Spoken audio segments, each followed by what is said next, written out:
Your doctor told you a weak stream is just age, and you believed him because why wouldn't you? I believed it too, for 9 years, and it was wrong. Not wrong because he lied to me, wrong because common with age and unfixable got quietly swapped in my head, and nobody ever corrected me.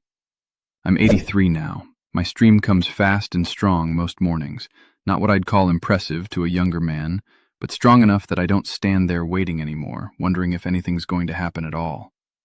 5 years ago, I still believed the story I'd been told, and I'd brace myself before every trip to the bathroom, certain there was nothing left to do about it but endure it. A systematic review of clinical trials, the kind of thing I never would have gone looking for on my own, is what finally told me otherwise, that bark from a single African tree brought moderate relief to men dealing with the exact, weak, straining stream most doctors write off without a second thought. I'm 83, and these days I go, and it's over. No standing there waiting, no straining, no wondering if I'm actually finished. My stream does what it's supposed to do, when it's supposed to do it. You'd think a weak stream is simply the plumbing wearing out with age, the same way an old garden hose loses pressure after enough years in the sun. But here's what didn't add up when I finally asked someone who actually knew. The muscle that pushes urine out tested completely normal. It wasn't the pump failing. Something was choking the pipe on the way out, and nobody had ever named it to me directly. For 9 years, my bathroom trips followed the same discouraging pattern. I'd stand there, sometimes for what felt like a full minute, waiting on the stream to start it all. When it finally came, it was thin, sometimes forked off to one side, and it would stop and start rather than flow the way I remembered from decades earlier. I'd finish, or think I'd finished, only to feel that nagging sense that something was still sitting in there. At night it was worse, the same weak, hesitant stream, except now I was doing it half asleep, cold, and increasingly frustrated with a body that used to just work without me having to think about it. My wife started noticing how long I'd be gone every time I stepped away from the dinner table. I'd come back and she wouldn't say anything, just glance at me in a way that told me she'd counted the minutes. I stopped bringing it up with my friends entirely. What was there to say? That I'd become a man who timed his own urination and worried about the results? There's a particular humiliation in something so basic becoming a source of daily anxiety. I built a business. I coached my son's Little League team for a decade, and here I was, defeated by a function I'd never once had to think about before my 70s. I started avoiding public restrooms altogether if I could help it. A gas station on a road trip, a restaurant with a line forming outside the single stall. I'd rather hold it uncomfortably for another hour than stand at a urinal with a stranger behind me, waiting, while my own body dragged its feet doing something that should take 10 seconds. I never told anyone that's why I always used the restroom before we left the house, sometimes twice. They probably thought I was just being cautious. I was actually managing a small daily humiliation the only way I knew how. My doctor, to his credit, examined me and confirmed an enlarged prostate, which explained the mechanical piece, the tissue squeezing the tube. He mentioned it was common, gave me some general advice about drinking less in the evening, and moved on to the next patient. 8 minutes doesn't leave room for much more than that. He wasn't wrong about the prostate being the source. He just never had the time to walk me through what, specifically, could actually help beyond the label. What finally explained it came from the most unlikely place. The man sitting next to me in my own urologist's waiting room. A stranger I'd never have spoken to if the appointment hadn't run 40 minutes behind schedule. He was maybe 10 years older than me, and when he saw me shifting in my seat, he asked, plain as anything, if I was there for the weak stream thing too. We ended up talking the whole wait, and he told me an enlarged prostate physically narrows the urethra as it grows around it, which is exactly why the stream weakens, hesitates, and sometimes forks. That much I already understood in a general sense.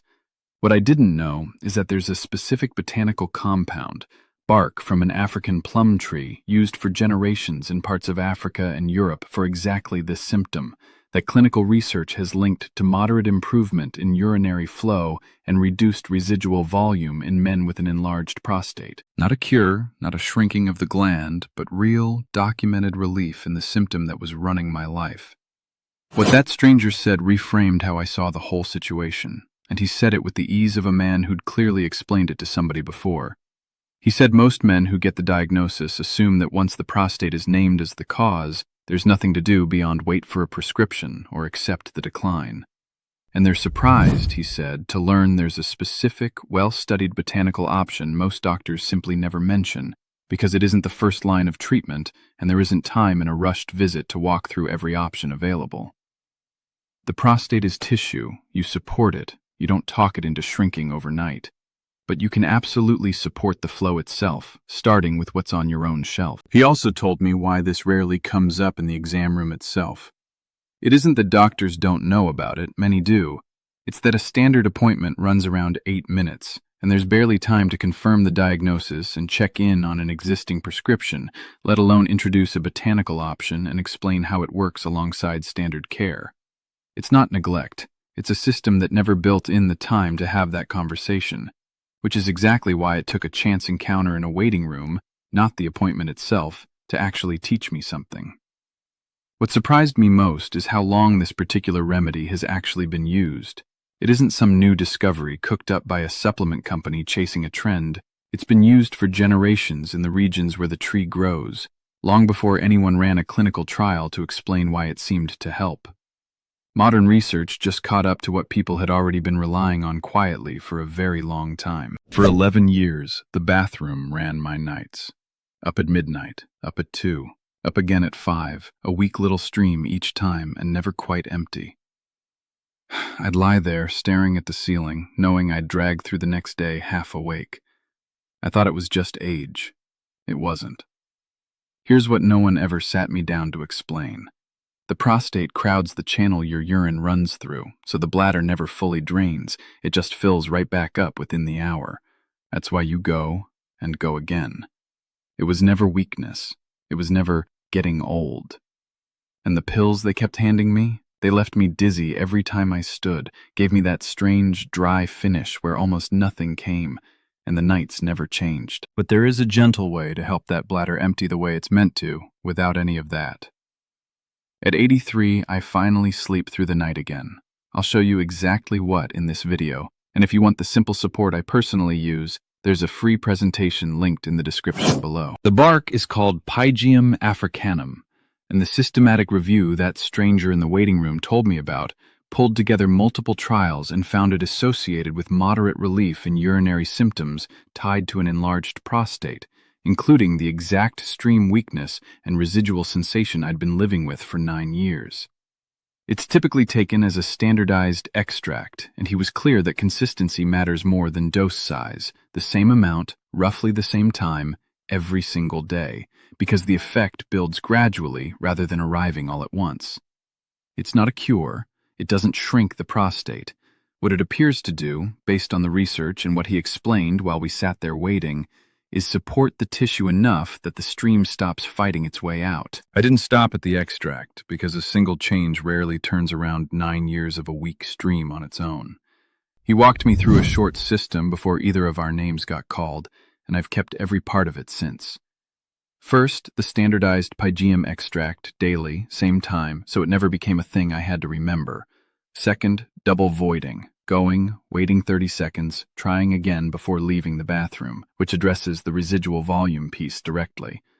Third, cutting caffeine and alcohol in the evening, since both irritate the bladder independently and make everything feel worse than it already is. 3 parts, all pulling the same direction, and none of them requiring me to stop the medication my doctor had already prescribed. I kept a little notebook those first several weeks, jotting down almost nothing more than a check mark each morning if the stream started faster than the day before. It sounds obsessive written out like that, but after 9 years of feeling powerless over something so basic, having any record at all of small, gradual improvement meant more to me than I expected. By the second week, the check marks started outnumbering the blank days. By the 4th week, I stopped needing the notebook because I simply wasn't thinking about it as a problem anymore. It took roughly 6 weeks before I noticed the stream itself had genuinely changed. Not overnight, not dramatic, just gradually stronger and less hesitant, until one morning I realized I hadn't stood there waiting in longer than I could remember. I mentioned it to my doctor at my next visit, and he made a note of it, told me to keep at whatever I was doing, and said he'd keep watching my numbers. That's the partnership I want for any man listening. Not replacing your doctor, but walking in with more information than you had before, so the conversation actually goes somewhere. I'm 83, and I go to the bathroom now the way I did in my 50s. Quick, done, and back to whatever I was doing. I stopped avoiding public restrooms on trips because I'm no longer worried about standing there too long with people waiting behind me. I fish a full morning at the lake without that dread of needing a bathroom that isn't there. That's not nothing. That's a piece of my confidence I thought was gone for good. I think about a man named Odell, 76, who wrote in after his son found this and sent it along. Odell had been dealing with a weak, hesitant stream for close to a decade and had simply accepted it as part of getting old. He started the pygeum extract and the double voiding, stuck with it about 7 weeks, and told his son he'd forgotten what it felt like to not think twice before every bathroom trip. I'm not sharing that as proof it works for every man. Bodies are different, and Odell's doctor still monitors his prostate closely, same as mine does. I'm sharing it because it's exactly the kind of quiet change that never makes headlines, but hands a man back something he thought was simply gone. Odell told me the moment that stuck with him wasn't even a big one. It was standing at a urinal at his grandson's ball game, finishing quickly, and walking away without a second thought, the way he had 30 years earlier. He said he didn't even realize how unusual that had become until it happened again the next inning, and he caught himself almost surprised by how easy it was. Those are the moments this kind of change actually lives in, not dramatic before and afters, just ordinary minutes where your body simply does what it's supposed to do, without announcement. None of what I'm describing replaces your doctor or whatever treatment you're already on. If you're taking medication for your prostate or your bladder, keep taking it, keep your appointments, and talk to your doctor before adding anything new. This works alongside your care, never instead of it. What I'm telling you is that just age was never the full explanation, and there's a botanical option most men never hear about that gave me back a piece of daily life I'd quietly grieved for years. I bring this up gently because I know how tempting it is to hear just age from a doctor you trust and simply accept it as the final word. I did that for years myself. But common and unchangeable are two very different things, and it took me far too long to understand the difference. So here's what I use: a few drops every single morning. And let me be honest about why it works. One herb on its own nudges one thing, but your prostate answers best when several signals are calmed at the same time: the flow, the emptying, the pressure behind it. That's why what I take brings them together, concentrated, working as one, not a single ingredient hoping to do everything. Stronger stream, full emptying, quiet nights, your freedom back. And none of the trade-offs, no dizziness, no dry finish, nothing taken from you as a man. It's linked right under this video. Go see it for yourself. It won't replace good sleep or your own doctor. It's there to support your body. At 83, I sleep through. It is not too late for you. What I want you to walk away with is this: a weak stream doesn't have to be your normal for the rest of your life. I spent 9 years assuming my body had simply worn past the point of fixing, and I was wrong about that in a way that cost me almost a decade. I think about the man I was, standing at the toilet bracing myself, timing myself, dreading a function that should never require dread, planning routes around bathrooms I trusted and avoiding the ones I didn't. And I think about the man I am now, 83, quick and confident in a bathroom the way I was 50 years ago, never giving it a second thought. That's dignity. That's independence. That's what I'd want for any man watching this who still thinks a weak stream is simply the toll of getting older. If your stream has changed more than you'd like to admit, tell me in the comments how long you've noticed it and whether it's ever stopped you from doing something you actually wanted to do. I read every one, and I want to know I'm not the only man who lived this quietly for years. And if this gave you a different way to think about your own stream, subscribe, because there's more of what I've learned still